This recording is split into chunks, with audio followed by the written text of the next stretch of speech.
you know there's only ever been one time in Formula One history that a car named Julie won a Formula One race, and it was also the only time in Formula One history that a Ferrari engine won in a non-Ferrari car. A wet Monza would be the epic backdrop of Sebastian Vettel's maiden win in Formula One in 2008. In a wet qualifying session, he became the youngest pole sitter ever at 21 years old and 72 days. And then for the race, he won by a margin of 12 seconds in a car named Julie. That's right, Sebastian Vettel has named almost all of his cars, and Julie was victorious that day. And then Seb, of course, became the youngest race winner ever at the time at 21 years and 73 days old. It was Toro Rosso's first and only win in that name anyway, and therefore Toro Rosso, as the sister team, won a race before the main Red Bull team, and Red Bull wouldn't win a race until China 2009, which was also Seb, by the way. And even though Toro Rosso were using a Ferrari engine, it was actually a year-old spec. They won using the 2007 spec, so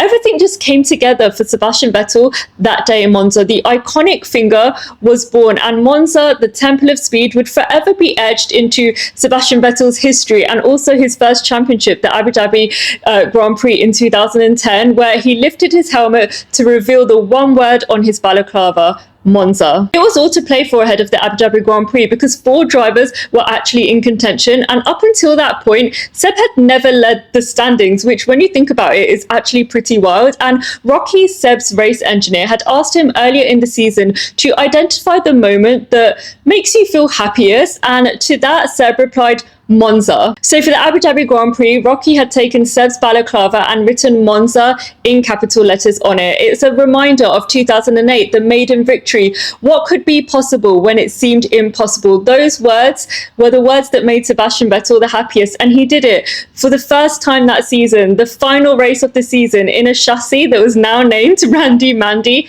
Seb led the championship. He won his maiden championship with the words Monza echoing through him, his lucky charm, and his maiden championship was blessed with the words of his maiden victory.